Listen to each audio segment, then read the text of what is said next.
गीता मानव मात्र का धर्म शास्त्र है। महर्षि वेदव्यास। श्री कृष्णकालीन महर्षि वेदव्यास से पूर्व कोई भी शास्त्र पुस्तक के रूप में उपलब्ध नहीं था। श्रुत ज्ञान की इस परंपरा को तोड़ते हुए उन्होंने 4 वेद, ब्रह्म सूत्र, महाभारत, भागवत एवं गीता जैसे ग्रंथों में पूर्व संचित भौतिक एवं आध्यात्मिक ज्ञान राशि को संकलित कर अंत में स्वयं ही निर्णय दिया कि गीता सुगीता कर्तव्या किमन्यै शास्त्र विस्तरे या स्वयं पद्मनाभस्य मुखपद्माद विनिसृता। भीष्म पर्व। गीता भली प्रकार मनन करके हृदय में धारण करने योग्य है, जो पद्मनाभ भगवान के श्रीमुख से निःसृत वाणी है। फिर अन्य शास्त्रों के संग्रह की क्या आवश्यकता? मानव सृष्टि के आदि में भगवान श्री कृष्ण के श्रीमुख से निःसृत अविनाशी योग अर्थात श्रीमद् भगवद गीता, जिसकी विस्तृत व्याख्या वेद और उपनिषद है, विस्मृति आ जाने पर उसी आदि शास्त्र को भगवान श्री कृष्ण ने अर्जुन के प्रति पुनः प्रकाशित किया, जिसकी यथावत व्याख्या यथार्थ गीता है। एकम शास्त्रम देवकी पुत्र गीतम एको देवो देवकी पुत्रेव एको मंत्र श्रुतस्य नामानि यानि कर्माप्येकम तस्य देवस्य सेवा। गीता महात्म्य। अर्थात एक ही शास्त्र है जो देवकी पुत्र भगवान ने श्रीमुख से गायन किया। गीता एक ही प्राप्त करने योग्य देव है। उस गायन में जो सत्य बताया, आत्मा सिवाय आत्मा के कुछ भी शाश्वत नहीं है। उस गायन में उन महायोगेश्वर ने क्या जपने के लिए कहा? ओम। अर्जुन, ओम अक्षय परमात्मा का नाम है, उसका जप कर और ध्यान मेरा धर। एक ही कर्म है। गीता में वर्णित परम देव एक परमात्मा की सेवा। उन्हें श्रद्धा से अपने हृदय में धारण करें। अस्तु, आरंभ से ही गीता आपका शास्त्र रहा है। भगवान श्री कृष्ण के हजारों वर्ष पश्चात परवर्ती जिन महापुरुषों ने एक ईश्वर को सत्य बताया, गीता के ही पथ पर चलने वाले पथिक हैं, गीता के ही संदेशवाहक हैं। ईश्वर से ही लौकिक एवं पारलौकिक सुखों की कामना, ईश्वर से डरना, अन्य किसी को ईश्वर न मानना, यहां तक तो सभी महापुरुषों ने बताया। किंतु ईश्वरीय साधना, ईश्वर तक की दूरी तय करना, ये केवल गीता में ही सांगोपांग क्रमबद्ध सुरक्षित है। गीता से सुख शांति तो मिलती ही है, ये अक्षय अनामय पद भी देती है। देखिए श्रीमद् भगवद गीता की टीका, यथार्थ गीता।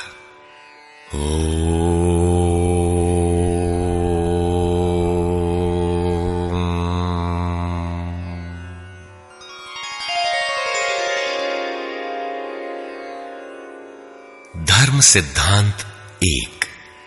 सभी प्रभु के पुत्र। ममैवांशो जीवलोके जीवभूतः सनातनः मनः षष्ठानि इन्द्रियाणि प्रकृतिस्थानि कर्षति। सभी मानव ईश्वर की संतान है, मेरे विशुद्ध अंश हैं। मानव तन की सार्थकता। किम पुनर्ब्राह्मणा पुण्या भक्ता राजर्षयस्तथा अनित्यमसुखं लोकम् इमं प्राप्य भजस्व माम्। सुख रहित क्षण भंगुर किंतु दुर्लभ मानव तन को पाकर मेरा भजन कर, अर्थात भजन का अधिकार मनुष्य शरीरधारी को है। मनुष्य की केवल दो जाति, द्वौ भूत सर्गौ लोकेस्मिन् दैव आसुर एव च। दैवो विस्तरशः प्रोक्त आसुरं पार्थ मे शृणु। मनुष्य केवल दो प्रकार के हैं, देवता और असुर। जिसके हृदय में दैवी संपत्ति कार्य करती है वो देवता है, तथा जिसके हृदय में आसुरी संपत्ति कार्य करती है वो असुर है। तीसरी कोई अन्य जाति सृष्टि में नहीं है। हर कामना ईश्वर से सुलभ। त्रैविद्या मां सोमपाः पूतपापा यज्ञैरिष्ट्वा स्वर्गतिं प्रार्थयन्ते। ते पुण्यमासाद्य सुरेन्द्रलोकम् अश्नन्ति दिव्यान् दिवि देव भोगान्। मुझे भजकर लोग स्वर्ग तक की कामना करते हैं, मैं उन्हें देता हूं। अर्थात सब कुछ एक परमात्मा से सुलभ है। भगवान की शरण से पापों का नाश। अपि चेदसि पापेभ्यः सर्वेभ्यः पापकृत्तमः सर्वं ज्ञानप्लवेनैव वृजिनं सन्तरिष्यसि। संपूर्ण पापियों से अधिक पाप करने वाला भी ज्ञान रूपी नौका द्वारा निस्संदेह पार हो जाएगा। ज्ञान अध्यात्मज्ञाननित्यत्वम् तत्त्वज्ञानार्थदर्शनम् एतज्ज्ञानमिति प्रोक्तम् अज्ञानम् यदतोऽन्यथा। आत्मा के आधिपत्य में आचरण, तत्व के अर्थ रूप मुझ परमात्मा का प्रत्यक्ष दर्शन ज्ञान है, और इसके अतिरिक्त जो कुछ भी है अज्ञान है। अतः ईश्वर की प्रत्यक्ष जानकारी ही ज्ञान है।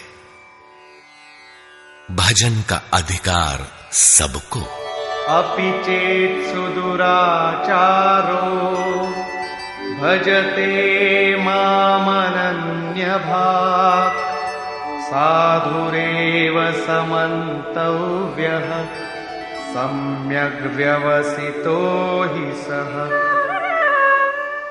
क्षिप्रं भवति धर्मात्मा शश्वच्छान्तिं निगच्छति कौन्तेय प्रतिजानीहि न मे भक्तः प्रणश्यति। अत्यंत दुराचारी भी मेरा भजन करके शीघ्र ही धर्मात्मा हो जाता है एवं सदा रहने वाली शाश्वत शांति को प्राप्त कर लेता है। अतः धर्मात्मा वो है जो एक परमात्मा के प्रति समर्पित है, और भजन करने का अधिकार दुराचारी तक को है। भगवत पथ में बीज का नाश नहीं। नेहाभिक्रमनाशोऽस्ति प्रत्यवायो न विद्यते स्वल्पमप्यस्य धर्मस्य त्रायते महतो भयात्। धर्म अर्थात आत्मदर्शन की क्रिया का स्वल्प आचरण भी जन्म मरण के महान भय से उद्धार करने वाला होता है। धर्म अपरिवर्तनशील है। ईश्वर का निवास। ईश्वरः सर्वभूतानां हृद्देशेऽर्जुन तिष्ठति भ्रामयन् सर्वभूतानि यन्त्रारूढानि मायया। ईश्वर सभी भूत प्राणियों के हृदय में रहता है, तो शरण किसकी जाएं? तमेव शरणं गच्छ सर्वभावेन भारत तत्प्रसादात् परां शान्तिं स्थानं प्राप्स्यसि शाश्वतम्। संपूर्ण भाव से उस हृदयस्थ एक परमात्मा की शरण में जाओ, जिसकी कृपा से तू परम शांति शाश्वत परम धाम को प्राप्त होगा। यज्ञ। सर्वाणीन्द्रियकर्माणि प्राणकर्माणि चापरे आत्मसंयमयोगाग्नौ जुह्वति ज्ञानदीपिते। संपूर्ण इंद्रियों के व्यापार को, मन की चेष्टाओं को ज्ञान से प्रकाशित हुई आत्मा में संयम रूपी योगाग्नि में हवन करते हैं। अपाने जुह्वति प्राणं प्राणे पानं तथा परे प्राणापानगतिरुद्ध्वा प्राणायाम परायणा। बहुत से योगी श्वास को प्रश्वास में हवन करते हैं और बहुत से प्रश्वास को श्वास में। इससे उन्नत अवस्था होने पर अन्य श्वास प्रश्वास की गति रोककर प्राणायाम परायण हो जाते हैं। इस प्रकार योग साधना की विधि विशेष का नाम यज्ञ है। उस यज्ञ को कार्य रूप देना कर्म है। कर्म। एवं बहुविधा यज्ञा वितता ब्रह्मणो मुखे कर्मजान् विद्धितान् सर्वान् एवं ज्ञात्वा विमोक्ष्यसे। इस प्रकार बहुत से यज्ञ जैसे श्वास का प्रश्वास में हवन, प्रश्वास का श्वास में हवन, श्वास प्रश्वास का निरोध कर प्राणायाम के परायण होना इत्यादि यज्ञ जिस आचरण से पूर्ण होता है, उस आचरण का नाम कर्म है। कर्म माने आराधना, कर्म माने चिंतन। योग साधना पद्धति का नाम यज्ञ है। विकर्म। विकर्म का अर्थ विकल्प शून्य कर्म है। प्राप्ति के पश्चात महापुरुषों के कर्म विकल्प शून्य होते हैं। आत्मस्थित, आत्मतृप्त, आप्त काम महापुरुषों को न तो कर्म करने से कोई लाभ है और न छोड़ने से कोई हानि ही है। फिर भी वे पीछे वालों के हित के लिए कर्म करते हैं। ऐसा कर्म विकल्प शून्य है, विशुद्ध है, और यही कर्म विकर्म कहलाता है। यज्ञ करने का अधिकार। यज्ञ शिष्टामृत भुजो यान्ति ब्रह्म सनातनम् नायं लोकोऽस्त्य यज्ञस्य कुतोऽन्यः कुरु सत्तम। यज्ञ न करने वालों को दोबारा मनुष्य शरीर भी नहीं मिलता। अर्थात यज्ञ करने का अधिकार उन सब को है जिन्हें मनुष्य शरीर मिला है। ईश्वर देखा जा सकता है। भक्त्या त्वनन्यया शक्य अहमेवं विधोऽर्जुन ज्ञातुं द्रष्टुं च तत्त्वेन प्रवेष्टुं च परन्तप। अनन्य भक्ति के द्वारा मैं प्रत्यक्ष देखने, जानने तथा प्रवेश करने के लिए भी सुलभ हूं। आश्चर्यवत् पश्यति कश्चिदेनम्, आश्चर्यवद् वदति तथैव चान्यः, आश्चर्यवच्चैनमन्यः शृणोति, श्रुत्वाप्येनं वेद न चैव कश्चित्। इस अविनाशी आत्मा को कोई विरला ही आश्चर्य की तरह देखता है, आश्चर्य की तरह उपदेश करता है, और कोई विरला ही इसे आश्चर्य की तरह सुनता है। अर्थात ये प्रत्यक्ष दर्शन है। आत्मा ही सत्य है, सनातन है। अच्छेद्योऽयमदाह्योऽयम् अक्लेद्यो शोष्य एव च, नित्यः सर्वगतः स्थाणुः अचलोऽयं सनातनः। ये आत्मा सर्वव्यापक, अचल, स्थिर रहने वाला और सनातन है। आत्मा ही सत्य है। विधाता और उससे उत्पन्न सृष्टि नश्वर है।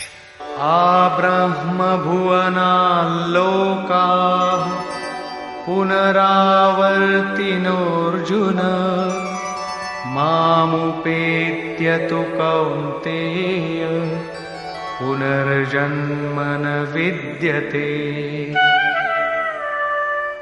ब्रह्मा और उससे निर्मित सृष्टि, देवता और दानव दुखों की खानी, क्षणभंगुर और नश्वर है, किंतु मेरा भक्त कभी नष्ट नहीं होता। भजन एक परमात्मा का करना चाहिए। देव पूजा। कामैस्तैस्तैर्हितज्ञानाः प्रपद्यन्तेऽन्यदेवताः, तन्तन्नियममास्थाय प्रकृत्या नियताः स्वया। कामनाओं से जिनकी बुद्धि आक्रांत है, ऐसे मूढ़ बुद्धि ही परमात्मा के अतिरिक्त अन्य देवताओं की पूजा करते हैं। येऽप्यन्यदेवता भक्ता यजन्ते श्रद्धयान्विताः, तेऽपि मामेव कौन्तेय यजन्त्यविधिपूर्वकम्। देवताओं को पूजने वाला मेरी ही पूजा करता है, किंतु वह पूजन अविधि पूर्वक है, इसलिए नष्ट हो जाता है।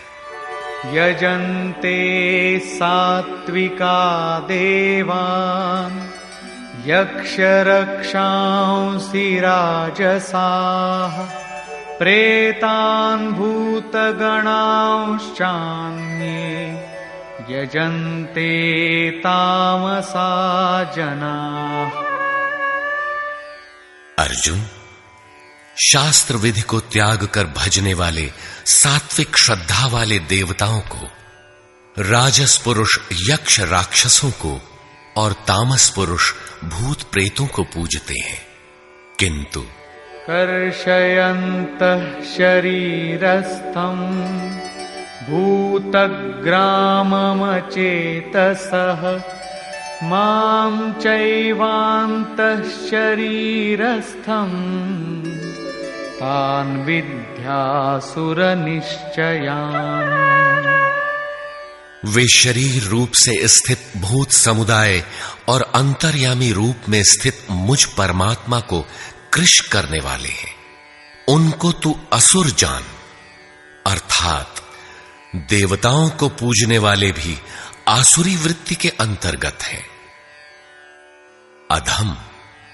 तानहं द्विषतः क्रूरान् संसारेषु नराधमान्, क्षिपाम्यजस्रमशुभान् आसुरीष्वेव योनिषु। जो यज्ञ की नियत विधि छोड़ कल्पित विधियों से यजन करते हैं, वे ही क्रूर कर्मी, पापाचारी तथा मनुष्यों में अधम है, अन्य कोई अधम नहीं है। नियत विधि क्या है? ओमित्येकाक्षरं ब्रह्म व्याहरन् मामनुस्मरन् यः प्रयाति त्यजन् देहं स याति परमां गतिम्। ओम, जो अक्षय ब्रह्म का परिचायक है, उसका जप तथा मुझ एक परमात्मा का स्मरण, तत्वदर्शी महापुरुष के संरक्षण में ध्यान। शास्त्र इति गुह्यतमं शास्त्रम् इदमुक्तं मया नघ एतद्बुद्ध्वा बुद्धिमान् स्यात् कृतकृत्यश्च भारत। इस प्रकार यह अति गोपनीय शास्त्र मेरे द्वारा कहा गया। इसे तत्व से जानकर मनुष्य पूर्ण ज्ञाता तथा कृतार्थ हो जाता है। अतः योगेश्वर श्री कृष्ण की यह वाणी स्वयं में पूर्ण शास्त्र है। तस्माच्छास्त्रं प्रमाणन्ते कार्याकार्यव्यवस्थितौ ज्ञात्वा शास्त्रविधानोक्तं कर्म कर्तुमिहार्हसि। कर्तव्य और अकर्तव्य के निर्धारण में शास्त्र ही प्रमाण है। अतः गीता में निर्धारित विधि से आचरण करें। धर्म सर्वधर्मान् परित्यज्य मामेकं शरणं व्रज अहं त्वा सर्वपापेभ्यो मोक्षयिष्यामि मा शुचः। धार्मिक उथल पुथल को छोड़ एकमात्र मेरी शरण हो जा, अर्थात एक भगवान के प्रति पूर्ण समर्पण ही धर्म का मूल है। उस प्रभु को पाने की नियत विधि का आचरण ही धर्माचरण है, और जो उसे करता है वो अत्यंत पापी भी शीघ्र धर्मात्मा हो जाता है। धर्म प्राप्त कहां से करें? ब्रह्मणो हि प्रतिष्ठाहम् अमृतस्याव्ययस्य च शाश्वतस्य च धर्मस्य सुखस्यैकान्तिकस्य च।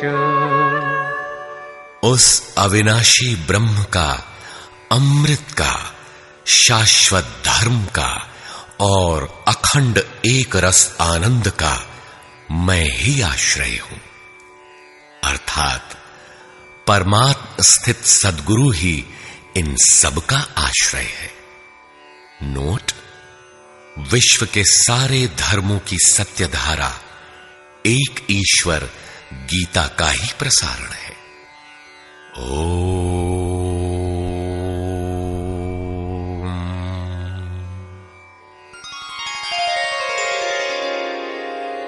प्राक कथन। वस्तुतः गीता पर टीका लिखने की अब कोई आवश्यकता प्रतीत नहीं होती, क्योंकि इस पर सहस्त्रों टीकाएं लिखी जा चुकी हैं, जिनमें 50 तो केवल संस्कृत में ही है। गीता को लेकर 50 मत हैं, जबकि सबकी आधारशिला एकमात्र गीता है। योगेश्वर श्री कृष्ण ने तो कोई एक बात कही होगी, फिर यह मतभेद क्यों? वस्तुतः वक्ता एक ही बात कहता है, किंतु श्रोता यदि 10 बैठे हों तो 10 प्रकार के आशय ग्रहण करते हैं। व्यक्ति की बुद्धि पर तामसी, राजसी अथवा सात्विक गुणों का जितना प्रभाव है, उसी स्तर से उस वार्ता को पकड़ पाता है। इससे आगे वो समझ नहीं पाता। अतः मतभेद स्वाभाविक है। विभिन्न मतवादों से और कभी-कभी एक ही सिद्धांत को अलग-अलग काल और भाषाओं में व्यक्त करने से साधारण मनुष्य संशय में पड़ जाता है। बहुत सी टीकाओं के बीच वह सत्य धारा भी प्रवाहित है, किंतु शुद्ध अर्थ वाली एक टीका हजारों टीकाओं के बीच रख दी जाए तो उनमें यह पहचानना कठिन हो जाता है कि यथार्थ कौन है। वर्तमान काल में गीता की बहुत सी टीकाएं हो गई हैं। सभी अपनी अपनी सत्यता का उद्घोष करती हैं, किंतु गीता के शुद्ध अर्थ से वे बहुत दूर हैं। निस्संदेह कुछ महापुरुषों ने सत्य का स्पर्श भी किया, किंतु कतिपय कारणों से वे उसे समाज के समक्ष प्रस्तुत न कर सके। श्री कृष्ण के आशय को हृदयंगम न कर पाने का मूल कारण है कि वे एक योगी थे। श्री कृष्ण जिस स्तर की बात करते हैं, क्रमशः चलकर उसी स्तर पर खड़ा होने वाला कोई महापुरुष ही अक्षरशः बता सकेगा कि श्री कृष्ण ने जिस समय गीता का उपदेश दिया था, उस समय उनके मनोगत भाव क्या थे। मनोगत समस्त भाव कहने में नहीं आते। कुछ तो कहने में आ पाते हैं, कुछ भाव भंगिमा से व्यक्त होते हैं, और शेष पर्याप्त क्रियात्मक हैं, जिन्हें कोई पथिक चलकर ही जान सकता है। जिस स्तर पर श्री कृष्ण थे, क्रमशः चलकर उसी अवस्था को प्राप्त महापुरुष ही जानता है कि गीता क्या कहती है। वह गीता की पंक्तियां ही नहीं दोहराता, बल्कि उनके भावों को भी दर्शा देता है, क्योंकि जो दृश्य श्री कृष्ण के सामने था, वही उस वर्तमान महापुरुष के समक्ष भी है। इसलिए वो देखता है, दिखा देगा, आप में जागृत भी कर देगा, उस पथ पर चला भी देगा। पूज्य श्री परमहंस जी महाराज भी उसी स्तर के महापुरुष थे। उनकी वाणी तथा अंतः प्रेरणा से मुझे गीता का जो अर्थ मिला, उसी का संकलन यथार्थ गीता है। इसमें मेरा अपना कुछ भी नहीं है। यह क्रियात्मक है। साधन अपनाने वाले प्रत्येक पुरुष को इसी परिधि से गुजरना होगा। जब तक वो इससे अलग है, तब तक स्पष्ट है कि वो साधन नहीं करता, किसी न किसी प्रकार की लकीर अवश्य पीटता है। अतः किसी महापुरुष की शरण ले। श्री कृष्ण ने किसी अन्य सत्य को नहीं बताया, बल्कि कहा, ऋषिभिर बहुधा गीतम। ऋषियों ने अनेकों बार जिसका गायन किया है, वही कहने जा रहा हूं। उन्होंने यह नहीं कहा कि उस ज्ञान को केवल मैं ही जानता हूं या मैं ही बताऊंगा, बल्कि कहा, किसी तत्वदर्शी के पास जाओ, निष्कपट भाव से सेवा करके उस ज्ञान को प्राप्त करो। श्री कृष्ण ने महापुरुषों द्वारा शोधित सत्य को ही उद्घाटित किया है। गीता सुबोध संस्कृत में है। यदि अन्वयार्थ ही लें तो गीता का अधिकांश आप स्वयं हृदयंगम कर सकेंगे, किंतु आप ज्यों का त्यों अर्थ नहीं लेते। उदाहरण के लिए, श्री कृष्ण ने स्पष्ट कहा कि यज्ञ की प्रक्रिया ही कर्म है। फिर भी आप कहते हैं कि खेती करना कर्म है। यज्ञ को स्पष्ट करते हुए उन्होंने बताया कि यज्ञ में बहुत से योगी जन प्राण में अपान को हवन करते हैं, बहुत से अपान में प्राण को हवन करते हैं, बहुत से योगी प्राण अपान दोनों को रोककर प्राणायाम परायण हो जाते हैं, बहुत से योगी इंद्रियों की संपूर्ण प्रवृत्तियों को संयमाग्नि में हवन करते हैं। इस प्रकार श्वास प्रश्वास का चिंतन यज्ञ है। मन सहित इंद्रियों का संयम यज्ञ है। शास्त्रकार ने स्वयं यज्ञ बताया, फिर भी आप कहते हैं कि विष्णु के निमित्त स्वाहा बोलना, अग्नि में जौ तिल घी का हवन करना यज्ञ है। उन योगेश्वर ने ऐसा एक शब्द भी नहीं कहा। क्या कारण है कि आप समझ नहीं पाते? बाल की खाल निकालकर रटने पर भी क्यों वाक्य विन्यास ही आपके हाथ लगता है? आप अपने को यथार्थ जानकारी से शून्य ही क्यों पाते हैं? वस्तुतः मनुष्य जन्म लेकर क्रमशः बड़ा होता है तो पैतृक संपत्ति, घर, दुकान, जमीन जायदाद, पद प्रतिष्ठा, गाय भैंस, यंत्र उपकरण इत्यादि उसे विरासत में मिलती है। ठीक इसी प्रकार उसे कुछ रूढ़ियां, परंपराएं, पूजा पद्धतियां भी विरासत में मिल जाती हैं। 33 करोड़ देवी देवता तो भारत में बहुत पहले गिने गए थे। विश्व में उनके अनगिनत रूप हैं। शिशु ज्यों ज्यों बड़ा होता है, अपने माता पिता, भाई बहन, पास पड़ोस में इनकी पूजा देखता है। परिवार में प्रचलित पूजा पद्धतियों की अमिट छाप उसके मस्तिष्क पर पड़ जाती है। देवी की पूजा मिली तो जीवन भर देवी देवी रटता है। परिवार में भूत पूजा मिली तो भूत भूत रटता है। कोई शिव तो कोई कृष्ण तो कोई कुछ पकड़े ही रहता है। उन्हें वो छोड़ नहीं सकता। ऐसे भ्रांत पुरुष को गीता जैसा कल्याणकारी शास्त्र मिल भी जाए तो वो उसे नहीं समझ सकता। पैतृक संपदा को कदाचित वो छोड़ भी सकता है, किंतु इन रूढ़ियों और मजहबी पचड़ों को नहीं मिटा सकता। पैतृक संपत्ति को हटाकर आप हजारों मील दूर जा सकते हैं, किंतु दिल दिमाग में अंकित ये रूढ़िगत विचार वहां भी आपका पिंड नहीं छोड़ते। आप सिर काटकर अलग तो नहीं रख सकते। अतः आप यथार्थ शास्त्र को भी उन्हीं रूढ़ियों, रीति रिवाजों, मान्यताओं और पूजा पद्धतियों के अनुरूप ढाल कर देखना चाहते हैं। यदि उनके अनुरूप बात ढलती है, वार्ता का क्रम बैठता है, तो आप उसे सही मानते हैं, और नहीं ढलती तो गलत मानते हैं। इसीलिए आप गीता का रहस्य नहीं देख पाते। गीता का रहस्य रहस्य ही बनकर रह जाता है। इसके वास्तविक पारखी संत अथवा सद्गुरु हैं। वही बता सकते हैं कि गीता क्या कहती है। सब नहीं जान सकते। सबके लिए सुलभ उपाय यही है कि इसे किसी महापुरुष के सान्निध्य में समझें, जिसके लिए श्री कृष्ण ने बल दिया है। गीता किसी विशिष्ट व्यक्ति, जाति, वर्ग, पंथ, देश काल या किसी रूढ़िग्रस्त संप्रदाय का ग्रंथ नहीं है, बल्कि यह सार्वलौकिक, सार्वकालिक धर्म ग्रंथ है।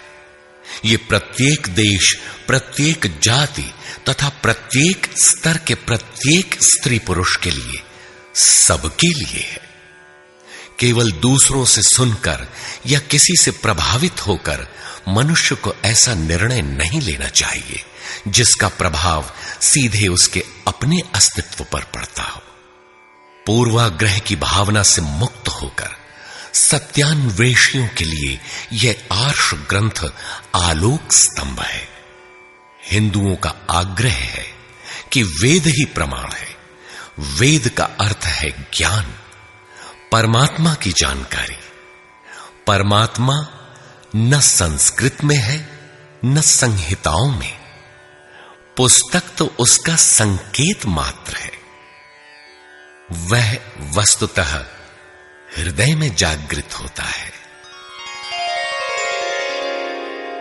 विश्वामित्र चिंतन कर रहे थे। उनकी भक्ति देखकर ब्रह्मा आए। बोले, आज से तुम ऋषि हो। विश्वामित्र को संतोष नहीं हुआ। चिंतन में लगे रहे। कुछ काल पश्चात देवताओं सहित ब्रह्मा पुनः आए और बोले, आज से तुम राजर्षि हो। किंतु विश्वामित्र का समाधान ना हुआ। वे अनवरत चिंतन में लगे रहे। ब्रह्मा दैवी संपदाओं के साथ पुनः आए और बताया कि आज से तुम महर्षि हुए। विश्वामित्र ने कहा, नहीं, मुझे जितेंद्रिय ब्रह्मर्षि कहें। ब्रह्मा ने कहा, अभी तुम जितेंद्रिय नहीं हो। विश्वामित्र पुनः तपस्या में लग गए। उनके मस्तिष्क से तपस्या की आभा निकलने लगी। तब देवताओं ने ब्रह्मा से निवेदन किया। ब्रह्मा उसी प्रकार विश्वामित्र से बोले, अब तुम ब्रह्मर्षि हो। विश्वामित्र ने कहा, यदि मैं ब्रह्मर्षि हूं तो वेद हमारा वर्ण करे।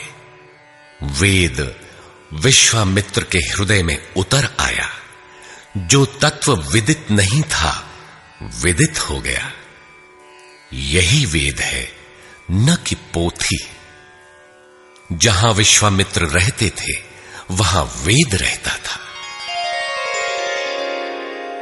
यही श्री कृष्ण भी कहते हैं कि संसार अविनाशी पीपल का वृक्ष है। ऊपर परमात्मा जिसका मूल और नीचे प्रकृति पर्यंत शाखाएं हैं। जो इस प्रकृति का अंत करके परमात्मा को विदित कर लेता है, वह वेदवित है।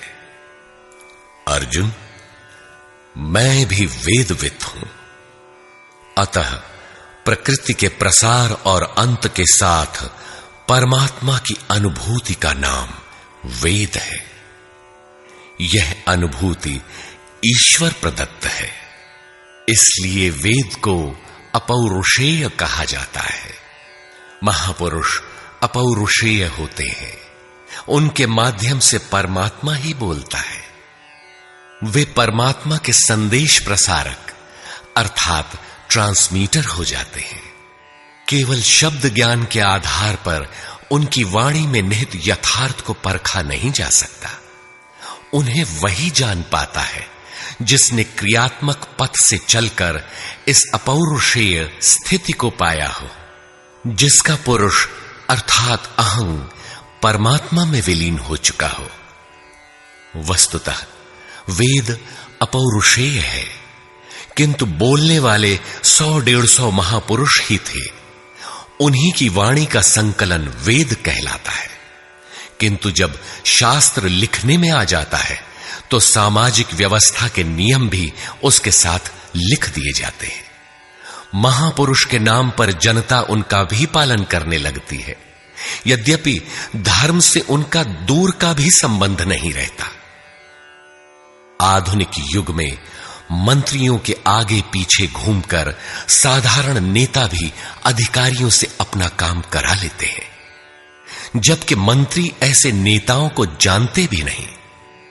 इसी प्रकार सामाजिक व्यवस्थाकार महापुरुष की ओट में जीने खाने की व्यवस्था भी ग्रंथों में लिपिबद्ध कर देते हैं। उनका सामाजिक उपयोग तत्सामयिक ही होता है। वेदों के संबंध में भी यही है। वेद के 2 भाग हैं, कर्मकांड और ज्ञान कांड। कर्मकांड समाज शास्त्र है, जैसे वास्तुशास्त्र, आयुर्वेद, धनुर्वेद, गंधर्व वेद इत्यादि। ज्ञान कांड उपनिषद है। उनका भी मूल योगेश्वर श्री कृष्ण की प्रथम वाणी गीता है।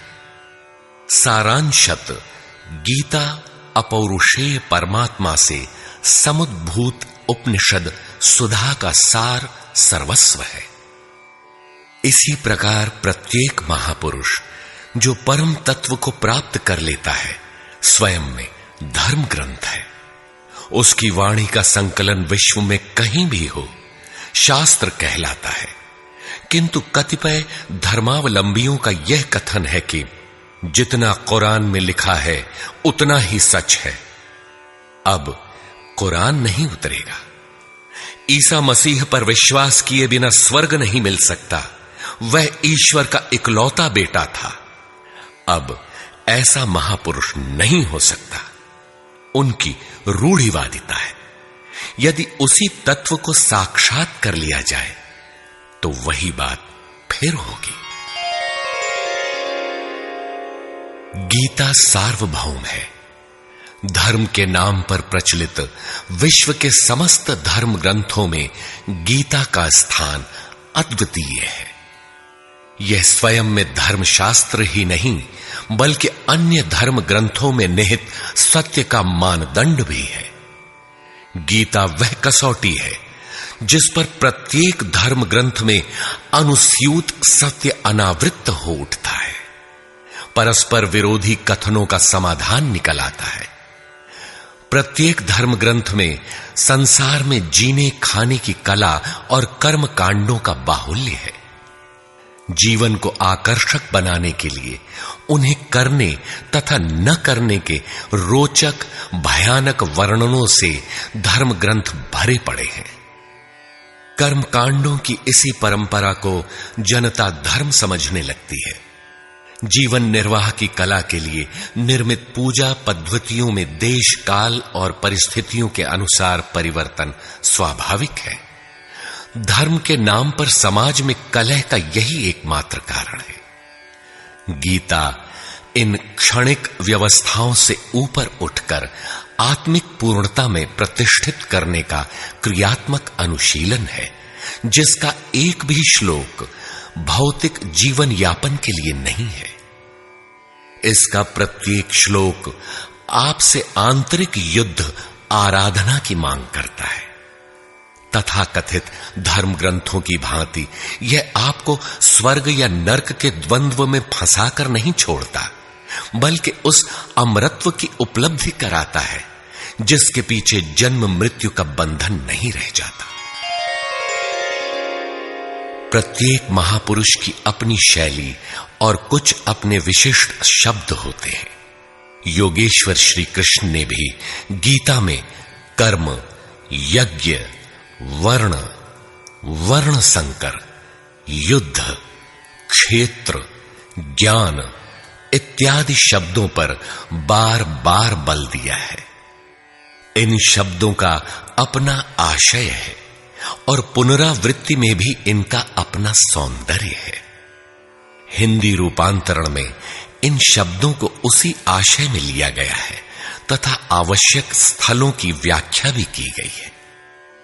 गीता के आकर्षण निम्नलिखित प्रश्न हैं, जिनका आशय आधुनिक समाज खो चुका है।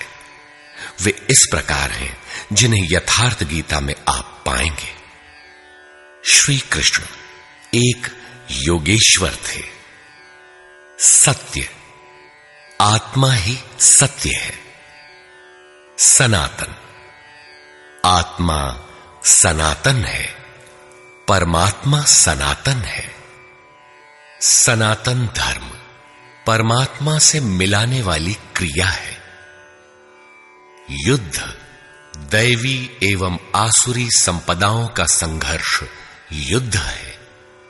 ये अंतःकरण की दो प्रवृत्तियां हैं। इन दोनों का मिटना परिणाम है। युद्ध स्थान, यह मानव शरीर और मन सहित इंद्रियों का समूह युद्ध स्थल है। ज्ञान, परमात्मा की प्रत्यक्ष जानकारी ज्ञान है।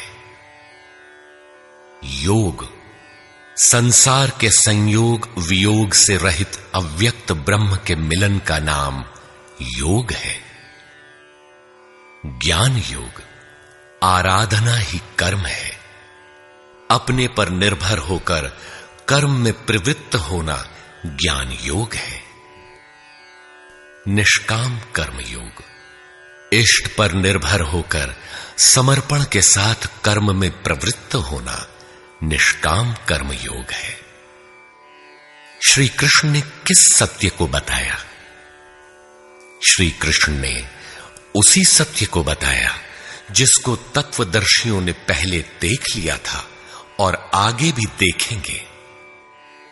यज्ञ, साधना की विधि विशेष का नाम यज्ञ है।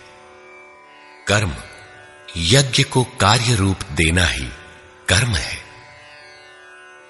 वर्ण, आराधना की एक ही विधि जिसका नाम कर्म है, जिसको 4 श्रेणियों में बांटा है, वही 4 वर्ण है।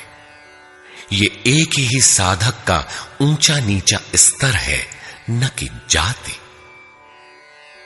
वर्ण संकर, परमात्म पथ से च्युत होना, साधन में भ्रम उत्पन्न हो जाना वर्ण संकर है। मनुष्य की श्रेणी, अंतःकरण के स्वभाव के अनुसार मनुष्य 2 प्रकार का होता है। एक देवताओं जैसा, दूसरा असुरों जैसा। यही मनुष्य की 2 जातियां हैं जो स्वभाव द्वारा निर्धारित हैं, और यह स्वभाव घटता बढ़ता रहता है।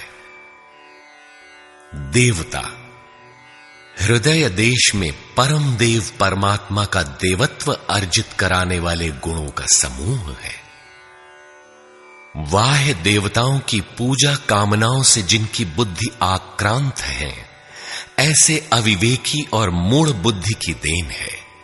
वे मेरे ही पुजारी हैं, किंतु अविधि पूर्वक है। अवतार व्यक्ति के हृदय में होता है, बाहर नहीं। विराट दर्शन योगी के हृदय में ईश्वर के द्वारा दी गई अनुभूति है। भगवान साधक में दृष्टि बनकर खड़े हों तभी दिखाई पड़ते हैं। पूजनीय देव इष्ट, एकमात्र परात्पर ब्रह्म ही पूजनीय देव है। उसे खोजने का स्थान हृदय देश है। उसकी प्राप्ति का स्रोत उसी अव्यक्त स्वरूप में स्थित प्राप्ति वाले महापुरुष के द्वारा है। अब इनमें से योगेश्वर श्री कृष्ण का स्वरूप समझने के लिए अध्याय 3 तक आपको पढ़ना होगा, और अध्याय 13 तक आप स्पष्ट समझने लगेंगे कि श्री कृष्ण योगी थे। अध्याय 2 से ही सत्य निखर जाएगा। सनातन और सत्य एक दूसरे के पूरक हैं। ये अध्याय 2 से ही स्पष्ट होगा, वैसे पूर्ति पर्यंत चलेगा। युद्ध अध्याय 4 तक स्पष्ट होने लगेगा। 11 तक संशय निर्मूल हो जाएगा। वैसे अध्याय 16 तक देखना चाहिए। युद्ध स्थल के लिए अध्याय 13 बार बार देखें। ज्ञान अध्याय 4 से स्पष्ट होगा, तथा अध्याय 13 में भली प्रकार समझ में आएगा कि प्रत्यक्ष दर्शन का नाम ज्ञान है। योग अध्याय 6 तक आप समझ सकेंगे। वैसे पूर्ति पर्यंत योग के विभिन्न अंशों की परिभाषा है। ज्ञान योग अध्याय 3 से 6 तक स्पष्ट हो जाएगा। आगे देखने की कोई विशेष आवश्यकता नहीं है। निष्काम कर्म योग अध्याय 2 से आरंभ होकर पूर्ति पर्यंत है। यज्ञ आप अध्याय 3 से 4 तक पढ़ें, स्पष्ट हो जाएगा। कर्म का नाम अध्याय 2/39 में प्रथम बार लिया गया है। इसी श्लोक से अध्याय 4 तक पढ़ लें तो स्पष्ट हो जाएगा कि कर्म का अर्थ आराधना भजन क्यों है। अध्याय 16 और 17 यह विचार स्थिर कर देता है कि यही सत्य है। वर्ण संकर अध्याय 3 में और अवतार अध्याय 4 में स्पष्ट हो जाएगा। वर्ण व्यवस्था के लिए अध्याय 18 देखना होगा। वैसे संकेत अध्याय 3 और 4 में भी है। मनुष्य की देवासुर जातियों के लिए अध्याय 16 द्रष्टव्य है। विराट दर्शन अध्याय 10 से 11 तक स्पष्ट हो गया है। अध्याय 7, 9 और 15 में भी इस पर प्रकाश डाला गया है। अध्याय 7, 9 और 17 में बाह्य देवताओं की अस्तित्वहीनता स्पष्ट हो जाती है। परमात्मा के पूजन की स्थली हृदय देश ही है, जिसमें ध्यान, श्वास प्रश्वास के चिंतन इत्यादि की क्रियाएं जो एकांत में बैठकर की जाती हैं। अध्याय 3, 4, 6 और 18 में स्पष्ट है। बहुत सोचने विचारने से क्या प्रयोजन है? यदि अध्याय 6 तक ही अध्ययन कर लें तो भी यथार्थ गीता का मूल आशय आपकी समझ में आ जाएगा। गीता जीविका संग्राम का साधन नहीं, अपितु जीवन संग्राम में शाश्वत विजय का क्रियात्मक प्रशिक्षण है। इसलिए युद्ध ग्रंथ है जो वास्तविक विजय दिलाता है, किंतु गीतोक्त युद्ध तलवार, धनुष, वाण, गदा और फरसे से लड़ा जाने वाला सांसारिक युद्ध नहीं है और न इन युद्धों में शाश्वत विजय निहित है। ये सत्सत प्रवृत्तियों का संघर्ष है जिनके रूपकात्मक वर्णन की परंपरा रही है। वेद में इंद्र और वृत्र, विद्या और अविद्या, पुराणों में देवासुर संग्राम, महाकाव्यों में राम और रावण, कौरव एवं पांडवों के संघर्ष को ही गीता में धर्म क्षेत्र और कुरुक्षेत्र, दैवी संपद एवं आसुरी संपद, सजातीय एवं विजातीय, सद्गुण एवं दुर्गुणों का संघर्ष कहा गया है। यह संघर्ष जहां होता है वह स्थान कहां है? गीता का धर्म क्षेत्र और कुरुक्षेत्र भारत का कोई भूखंड नहीं, बल्कि स्वयं गीताकार के शब्दों में इदं शरीरम कौन्तेय क्षेत्रमित्यभिधीयते। कौन्तेय, यह शरीर ही एक क्षेत्र है जिसमें बोया हुआ भला और बुरा बीज संस्कार रूप से सदैव उगता है। 10 इंद्रियां, मन, बुद्धि, चित्त, अहंकार, 5 विकार और 3 गुणों का विकार इस क्षेत्र का विस्तार है। प्रकृति से उत्पन्न इन 3 गुणों से विवश होकर मनुष्य को कर्म करना पड़ता है। वह क्षण मात्र भी कर्म किए बिना नहीं रह सकता। पुनरपि जननम पुनरपि मरणम पुनरपि जननी जठरे शयनम। जन्म जन्मांतरों से करते ही तो बीत रहा है, यही कुरुक्षेत्र है।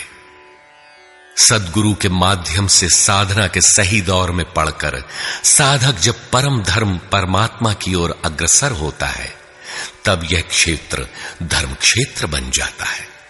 यह शरीर ही क्षेत्र है। इसी शरीर के अंतराल में अंतःकरण की 2 प्रवृत्तियां पुरातन हैं, दैवी संपद और आसुरी संपद। दैवी संपद में है पुण्य रूपी पांडु और कर्तव्य रूपी कुंती।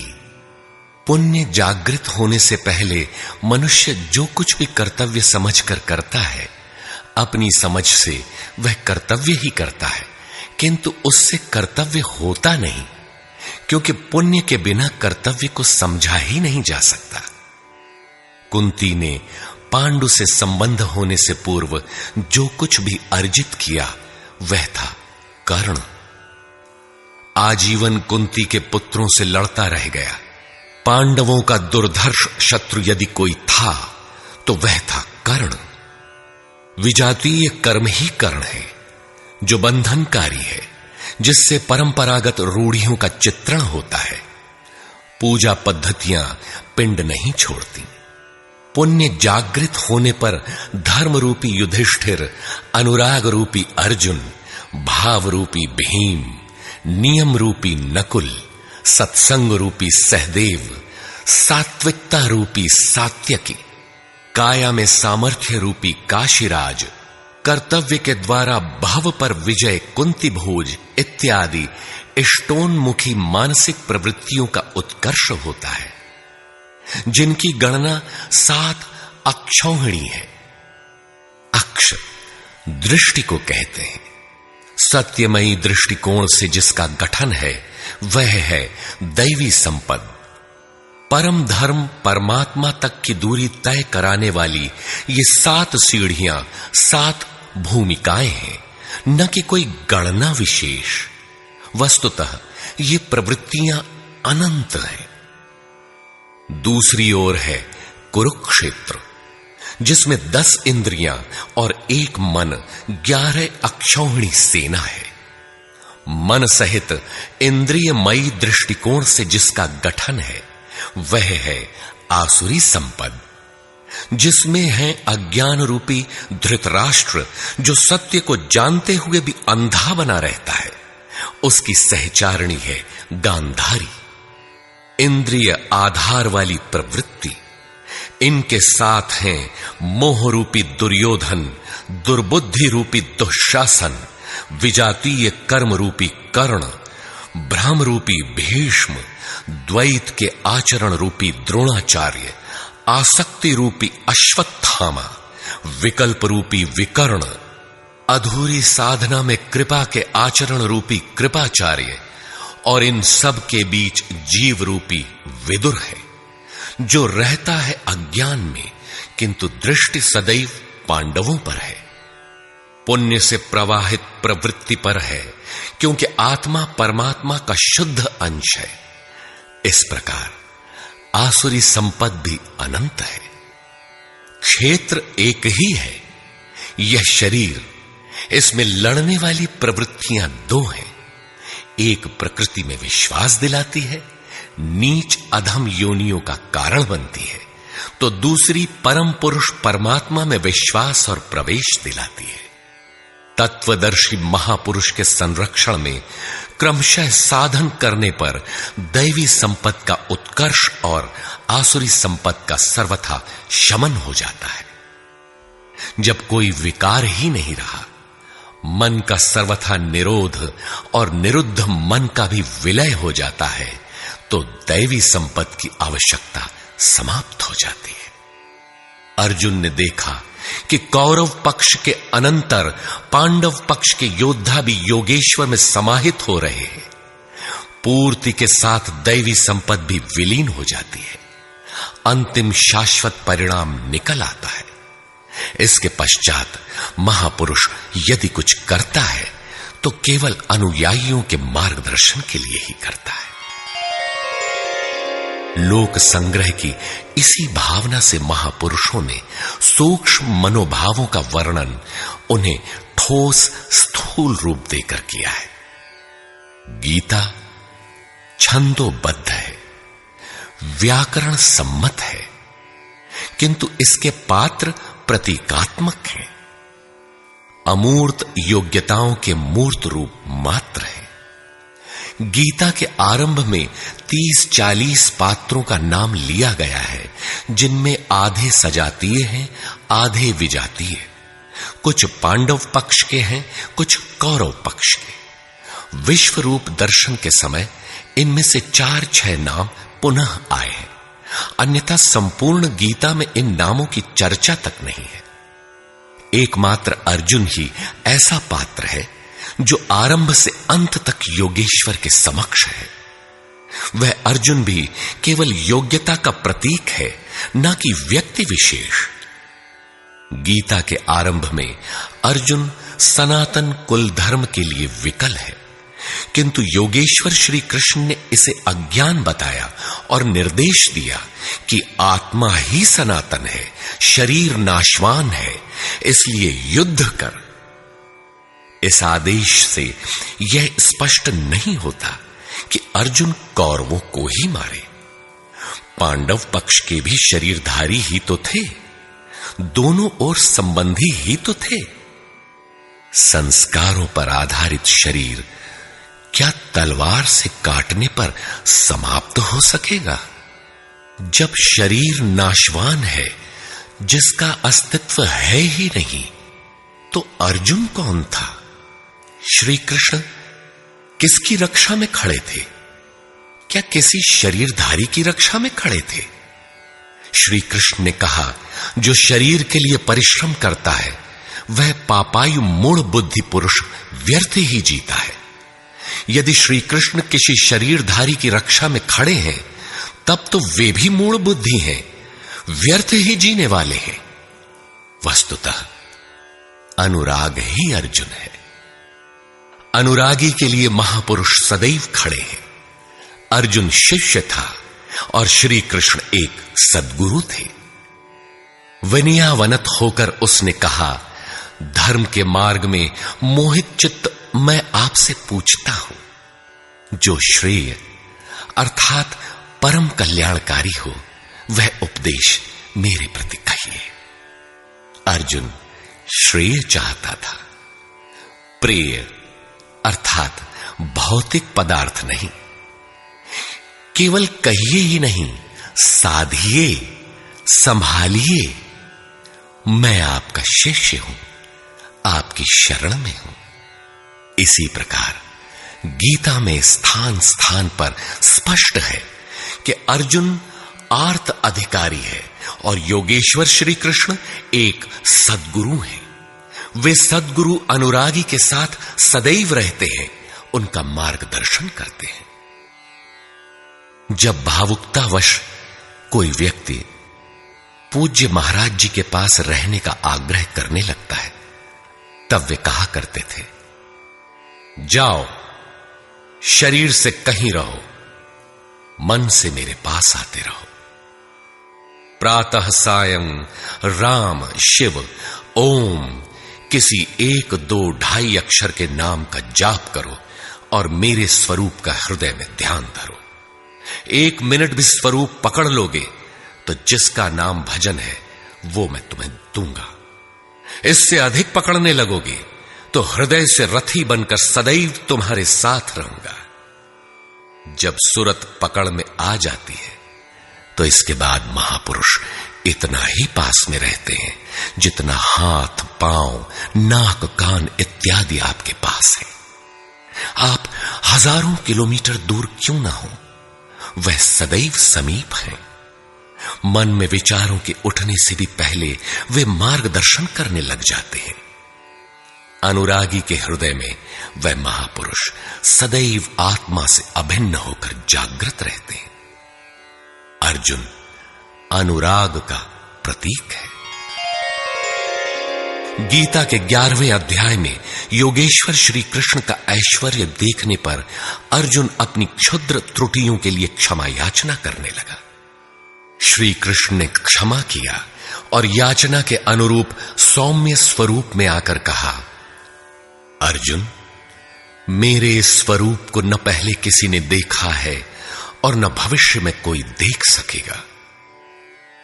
तब तो गीता हम लोगों के लिए व्यर्थ है, क्योंकि उस दर्शन की योग्यताएं अर्जुन तक सीमित रह गईं। जबकि उसी समय संजय देख रहा था, पहले भी उन्होंने कहा, बहुत से योगी जन ज्ञान रूपी तप से पवित्र होकर मेरे साक्षात स्वरूप को प्राप्त कर चुके हैं। अंततः वे महापुरुष कहना क्या चाहते हैं? वस्तुतः अनुराग ही अर्जुन है, जो आपके हृदय की भावना विशेष है। अनुराग विहीन पुरुष न कभी पूर्व में देख सका है और न ही अनुराग विहीन पुरुष भविष्य में कभी देख सकेगा। मिले ही न रघुपति बिनु अनुरागा, किए जोग तब ज्ञान बिरागा। अतः अर्जुन एक प्रतीक है। यदि प्रतीक नहीं है तो गीता का पीछा छोड़ दें। गीता आपके लिए नहीं है, क्योंकि उस दर्शन की योग्यता अर्जुन तक ही सीमित रह गई। अध्याय के अंत में योगेश्वर निर्णय देते हैं, अर्जुन, अनन्य भक्ति और श्रद्धा द्वारा मैं इस प्रकार प्रत्यक्ष देखने के लिए, अर्थात जैसा तूने देखा, तत्व से स्पष्ट जानने के लिए और प्रवेश करने के लिए भी सुलभ हूं। अनन्य भक्ति अनुराग का ही दूसरा रूप है और यही अर्जुन का स्वरूप भी है। अर्जुन पथिक का प्रतीक है। इस प्रकार गीता के पात्र प्रतीकात्मक हैं, यथा स्थान उनका संकेत है। रहे हो कोई ऐतिहासिक श्री कृष्ण और अर्जुन, निश्चय ही हुआ हो कोई विश्व युद्ध, किंतु गीता में भौतिक युद्ध का चित्रण कदापि नहीं है। उस ऐतिहासिक युद्ध के मुहाने पर घबराया तो था अर्जुन, न कि सेना। सेना तो लड़ने को तैयार खड़ी थी। क्या गीता का उपदेश देकर श्री कृष्ण ने सव्यसाची अर्जुन को सेना की योग्यता का बनाया? वस्तुतः साधन लिखने में नहीं आता, सब कुछ पढ़ लेने के बाद भी चलना शेष ही रहता है। यही प्रेरणा यथार्थ गीता है।